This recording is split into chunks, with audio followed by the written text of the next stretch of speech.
Hello guys, welcome back to my Mamun's mini kitchen.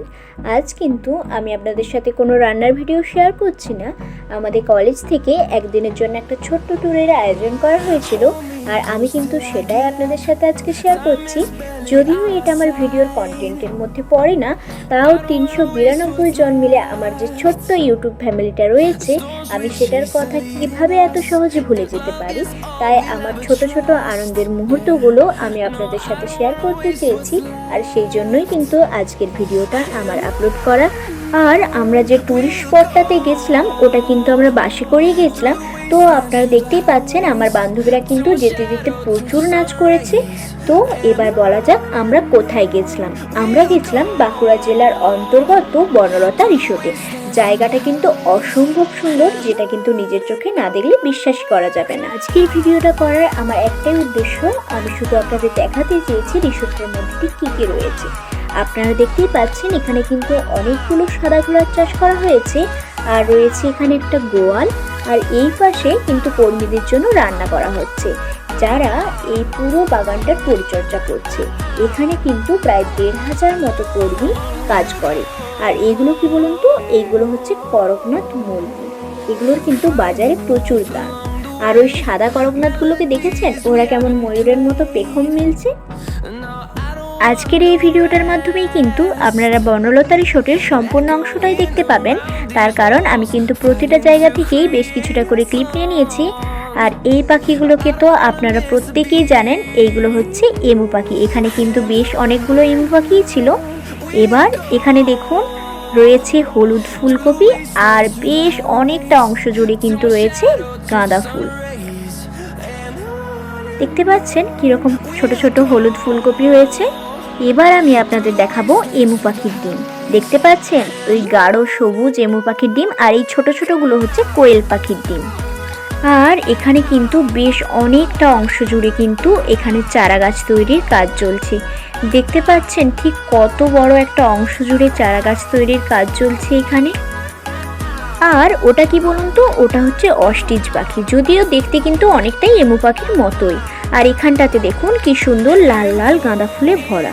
আর ওই দিকটা দেখুন লাল হলুদ সবুজ কি সুন্দর ফুল গাছের চারা, দেখলেই যেন মন ভরে যাচ্ছে। এবার কিন্তু আমি আপনাদের একটা মজার জিনিস দেখাবো। ওই দূরে কি দাঁড়িয়ে আছে বলুন তো, আমি আপনাদের একটু জুম করে দেখাচ্ছি। এটা হচ্ছে ঘোড়ার গাড়ি। এবার এই দিকটাতে দেখুন বিশাল একটা অংশ জুড়ে কিন্তু গোলাপ বাগান করা রয়েছে। দেখতে পাচ্ছেন পুরো অংশটা জুড়েই কিন্তু এই দিকটাতে গোলাপ ফুলের চারা লাগানো আছে। এগুলো পুরোটাই কিন্তু গোলাপ ফুলে ভরা। দেখতে পাচ্ছেন ঠিক কি সুন্দর গোলাপ ফুল ফুটেছে। আর এখানে দেখুন কত রকমের ফুল গাছ, যেদিকেই তাকাচ্ছি শুধু ফুল গাছ আর ফুল গাছ। আর এখানে দেখুন দেখতে পাচ্ছেন ওই ঘোড়ার গাড়িটাই কিন্তু যাচ্ছে এদিকে। আবার এখানেও কিন্তু বেশ অনেকগুলোই বেগুনি রঙের ফুলকপিও হয়ে আছে। আর এইগুলো কি বলুন তো, এইগুলো হচ্ছে মাগুর মাছ, যেগুলোর এক একটার ওয়েট কিন্তু 9 থেকে 10 কেজি পর্যন্ত। সব থেকে মজা কিন্তু আমার এইখানটাতে লেগেছিল, কারণ মাছগুলো দেখে আমার এতটাই লোভ হয়েছিল, আমার মনে হচ্ছিল আমি যেন একটা ধরে বাড়িই নিয়ে চলে আসি। এবার এদিকে দেখুন এখানে কিন্তু বেশ অনেকগুলো রাজহাঁস বসে রয়েছে, কেউ দাঁড়িয়ে রয়েছে, আর ওই দূরে একটা জলে নেমেছে। এবার দেখুন পুরো সারি দিয়ে গাঁদা ফুলের চাষ করা রয়েছে। সত্যি বলছি সামনে থেকে দৃশ্যটা দেখতে এতটাই সুন্দর লাগছিল যে কারো মন খারাপ থাকলেও কিন্তু তার মন অটোমেটিক ভালো হয়ে যাবে। এবার দেখুন রিসোর্টেরই অন্য আরেকটা পার্টে কিন্তু ঢেকির চাল ছাঁটাই করা হচ্ছে। একদিকে কিন্তু ঢেকিতে চাল ছাঁটাই করা হচ্ছে, আর অন্যদিকে কিন্তু পিঠেও বানানো হচ্ছে। আর এগুলো কিন্তু চাইলে আপনারা বাড়িতে কিনেও নিয়ে যেতে পারেন।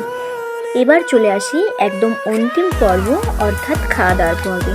এখানে কিন্তু রিসোর্টেরই বাইরে আমাদের জন্য একটা রুম ভাড়া নেওয়া হয়েছিল। এখানে শুধুমাত্র আমরা কলেজ স্টুডেন্টরাই ছিলাম। প্রথমে কিন্তু আমাদেরকে দিয়ে দিল জলের বোতল, তারপর দিয়ে দিল খাওয়ার জন্য একটা পাতা। এবার প্রথমেই কিন্তু একটা ভাজা দিয়ে দিয়েছিল, ঠিক আছে, এটা কিন্তু আলু ফুলকপি সব কিছুতে একটা ভাজা ছিল। আর পরে কিন্তু লবণটা দিয়েছিল, লবণটা মনে হয় দিতে ফার্স্টে ভুলেই গিয়েছিল। এবার দিল ভাত, আর তারপরে কিন্তু সবাইকে দিয়ে দিচ্ছে লাউ চিংড়ি। এবার দিয়ে দিল ডাল, যেহেতু বেলা কিন্তু অনেকটাই হয়ে গেছিলো আর আমাদের সকলের খিদেও পেয়ে গেছিলো, তাই আমি কিন্তু ডাল আর ওই লাউ চিংড়ি আর ভাজাটা দিয়েই কিন্তু খাওয়াটা স্টার্ট করে দিলাম। এবার খাওয়ার মাঝপথেই কিন্তু চলে এলো আলু পোস্ত, আর তারপর কিন্তু একটা মাছও দিয়ে দিয়েছিল, আর মাছের ঝোলটা দিয়েই কিন্তু আমার থালাটা বড় একটা নদী বানিয়ে দিয়েছিল। আর তারপর কিন্তু চাটনি, পাঁপড় আর মিষ্টিরও কিন্তু আয়োজন ছিল। আমার ভিডিওটি যদি আপনাদের ভালো লেগে থাকে তাহলে কিন্তু অবশ্যই শেষে একটি লাইক, কমেন্ট এবং শেয়ার করে দেওয়ার অনুরোধ রইল।